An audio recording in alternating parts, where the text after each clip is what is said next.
Mi esposo, Paul, y yo emprendimos juntos 2 viajes monumentales, nuestro matrimonio y la construcción de nuestra casa familiar. Construir esta casa fue la mayor inversión financiera de mi vida, simbolizando nuestro compromiso mutuo. Imaginábamos disfrutar de este espacio durante muchos años. Sin embargo, a pesar de mi profundo apego a la casa, me encontré teniendo que desprenderme de todas nuestras pertenencias. Es difícil imaginar que algo tan significativo como nuestra casa familiar pudiera alguna vez desvanecerse de nuestras vidas.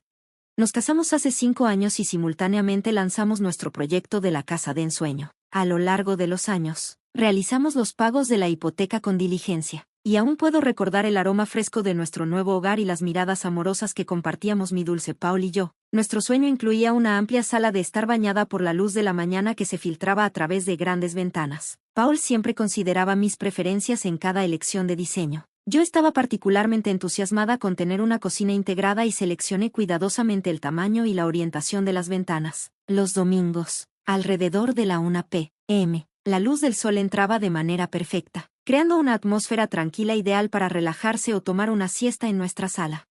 En esos momentos de felicidad, el rico aroma del café recién hecho llenaba el aire, encapsulando mis tiempos más felices. Conseguir esta casa de ensueño fue sin duda un esfuerzo financiero considerable, pero me sentía inmensamente agradecida por mi arduo trabajo, que hizo posibles estos momentos tan apreciados. Cuando nos aprobaron la hipoteca, sentí una profunda sensación de orgullo, y Paul compartía ese mismo sentimiento.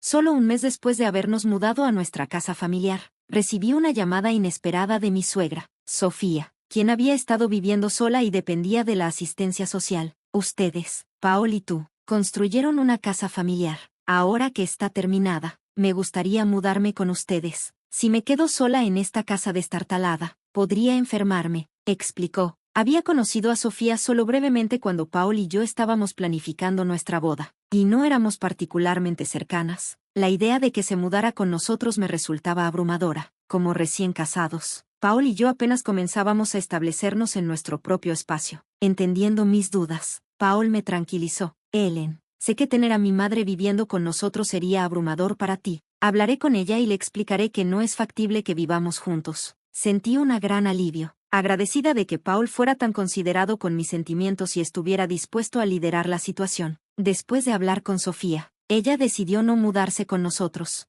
Avancemos 3 años, y después del nacimiento de nuestro primer hijo, Sofía vio otra oportunidad y volvió a tocar el tema. ¿No es difícil manejar al bebé y las tareas del hogar por ti misma? Si me mudo, podría ayudarte con ambas cosas, propuso, presentándolo como una situación beneficiosa para todos. Manejar un recién nacido y mantener las tareas del hogar era un verdadero reto, y yo estaba contemplando regresar al trabajo. Tener un par de manos adicionales podría ser un cambio decisivo. Tal vez tener a alguien que nos ayude, al menos temporalmente, podría ser beneficioso. Si Sofía realmente ayuda como lo promete, esto podría funcionar, pensé.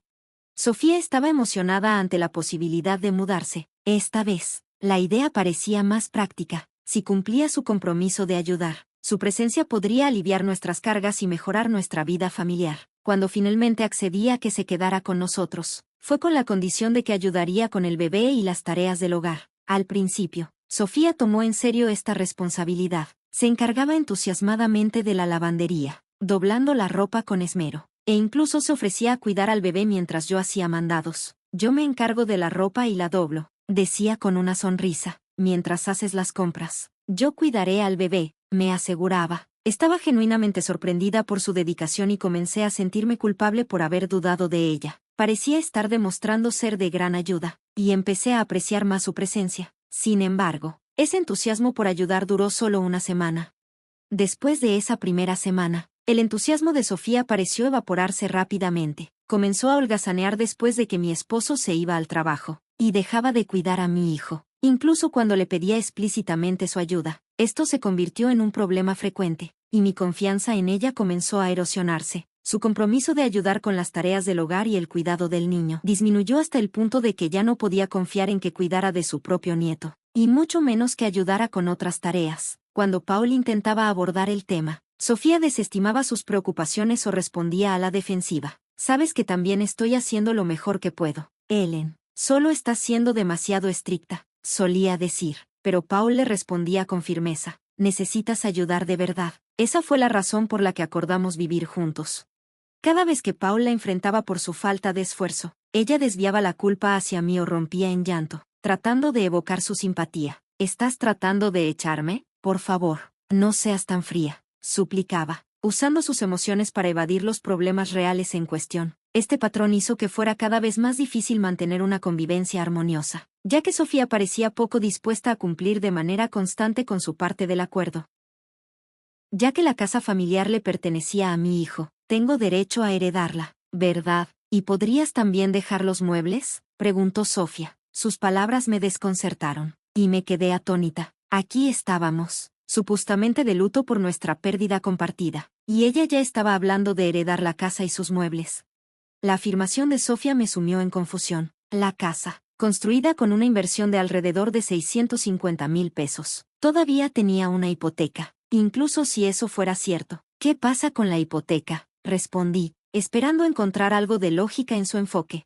Tú vas a pagarla, ¿verdad? Contestó. No podía creer que estuviera trayendo a colación estos temas en el funeral de Paul. No creo que este sea el momento adecuado para hablar de esto, Sofía. Estamos aquí para recordar a Paul, protesté, ya perdiendo la paciencia. Pero es crucial que hablemos de esto. Yo voy a quedarme con la casa, ¿verdad? Insistió, aparentemente ajena a la solemnidad del momento. Su insensibilidad era abrumadora. Basta, Sofía, estamos en el funeral de Paul. Si no puedes respetar este momento, por favor, vete, dije firmemente. Sorprendida por mi tono, Sofía guardó silencio y se retiró. En las semanas siguientes al funeral y la cremación, me enfoqué en recuperarme. El duelo no podía consumirme. Tenía un hijo que criar y una vida que reconstruir. Volví al trabajo, combinando mi empleo, las tareas del hogar y el cuidado de mi hijo, que acababa de empezar la guardería. A pesar de los desafíos, estaba decidida a crear un futuro estable y lleno de amor para nosotros. Un día, después de recoger a mi hijo, llegué a casa solo para encontrar todas mis pertenencias apiladas junto al contenedor de basura en la entrada. Mi corazón se hundió al ver mi ropa, mi escritorio y mis objetos de trabajo tirados de cualquier manera. Afortunadamente, mis posesiones más valiosas, como mi ropa cara, accesorios, el televisor y el refrigerador grande, no habían sido tocadas. Justo en ese momento, se acercó un mudanza. ¿Vives aquí, verdad? El costo de esta mudanza es, empezó a decir, entregándome una factura. Estaba desconcertada, tratando de entender lo que estaba sucediendo. Después de escuchar al mudanza, quedó claro que Sofía había orquestado todo esto. ¿Qué está intentando hacer? ¿Sofía está en mi casa en este momento? Pensé, incrédula. Corrí hacia la puerta principal, solo para encontrar que no se abría. No me digas que Sofía ya cambió las cerraduras, pensé, con un nudo en el estómago. Era plausible que Sofía hubiera tomado las llaves de la casa durante el caos alrededor del funeral de Paul. Frustrada y desesperada por respuestas, llamé a Sofía. ¿Qué significa esto? Sofía, ¿cómo te atreves a entrar en mi casa sin permiso y tirar mis pertenencias sin consultarme? Su respuesta fue fría y dura. Ya no eres familia desde que Paul se fue. Lárgate antes de que te denuncie por allanamiento. Espetó antes de colgar. Estaba horrorizada por su egoísmo y falta de consideración, dándome cuenta de que no podía resolver esto de inmediato. Y con mi hijo comenzando a llorar, supe que necesitábamos un lugar seguro donde quedarnos temporalmente. Instruí a los mudanzas que llevaran mis pertenencias a un depósito y nos dirigimos a un hotel. Consideré quedarme en la casa de mis padres, pero me di cuenta de que necesitaba tiempo para pensar. Una semana después, Sofía me llamó, sonando muy alterada. Oye, la policía vino aquí, comenzó, con un tono frenético. Este desarrollo inesperado sugería más complicaciones por venir, pero sabía que tenía que mantenerme firme y recuperar nuestro hogar para mi hijo y para mí. La situación escaló cuando Sofía volvió a llamar, claramente angustiada, alegando que la policía intentaba desalojarla. Están intentando hacerme dejar la casa. Por favor, haz algo al respecto, suplicó. Era irónico y enfurecedor que ahora buscara mi ayuda después de haberme desalojado por la fuerza. 3. Las acciones de Sofía fueron excesivamente egoístas. Durante nuestra conversación, me dijo fríamente, ya que pasé por un acuerdo de divorcio post-mortem, ya no soy parte de tu familia. Este proceso legal termina cualquier relación entre mí y los familiares de mi difunto esposo. Ella estaba convencida de que, como esposa de Paul, tenía el único derecho sobre la casa y no tenía ninguna obligación hacia mí. Sabes que no tengo nada, y aún así me estás echando, respondí, incrédula ante su falta de empatía. Sí, hice lo que querías, ya que ya no se me considera parte de tu familia, replicó. Sus palabras fueron duras, y no mostró ningún agradecimiento por la ayuda que alguna vez pudo haberle brindado a mi hijo, tachándome de ingrata y fría. Sofía parecía ajena a lo injusto de sus acciones, respondiendo con enojo en lugar de comprensión. Nunca había cuidado a mi hijo de manera significativa, por lo que sus reclamos de que se le debía algo no tenían sentido. Bueno, esta es la reacción que esperaba, pensé. Si ese es el caso, puedes quedarte en la casa si realmente lo deseas, pero, por favor, paga la hipoteca en una sola cuota. Confundida, ella respondió, no tienes que pagar la hipoteca. Ha estado cubierta hasta ahora, solo tienes que pagar el saldo restante, pero ten en cuenta que es una cantidad bastante sustancial. ¿Cómo podría pagar la hipoteca completa en una sola cuota de una casa que solo tiene 4 años? Protestó. Pensé en quedarme en casa de mis padres, pero me di cuenta de que necesitaba tiempo para reflexionar. Una semana después, Sofía me llamó, muy alterada. Oye, la policía vino aquí, comenzó, con un tono frenético. Este desarrollo inesperado insinuaba más complicaciones por venir, pero sabía que tenía que mantenerme firme y reclamar nuestro hogar para mi hijo y para mí. La situación se intensificó cuando Sofía volvió a llamar, claramente angustiada, afirmando que la policía estaba tratando de desalojarla. Están tratando de hacerme salir de la casa. Por favor, haz algo al respecto, suplicó. Era irónico y frustrante que buscara mi ayuda después de haberme echado a la fuerza. Las acciones de Sofía fueron excesivamente egoístas. Durante nuestra conversación, me dijo fríamente, ya que pasé por un acuerdo de divorcio post-mortem, ya no soy parte de tu familia. Este proceso legal termina cualquier relación entre mí y los familiares de mi difunto esposo. Ella estaba convencida de que, como esposa de Paul, tenía el único derecho sobre la casa y no tenía ninguna obligación hacia mí. Sabes que no tengo nada, y aún así me estás echando, respondí, incrédula ante su falta de empatía.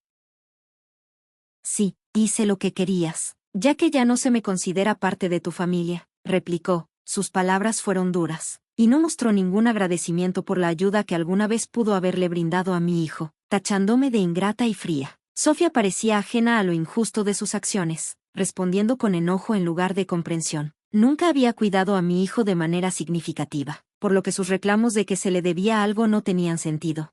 Bueno, esta es la reacción que esperaba, pensé. Si ese es el caso, puedes quedarte en la casa si realmente lo deseas, pero, por favor, paga la hipoteca en una sola cuota.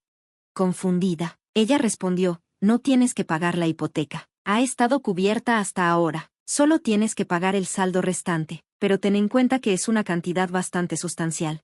¿Cómo podría pagar la hipoteca completa en una sola cuota de una casa que solo tiene 4 años? Protestó.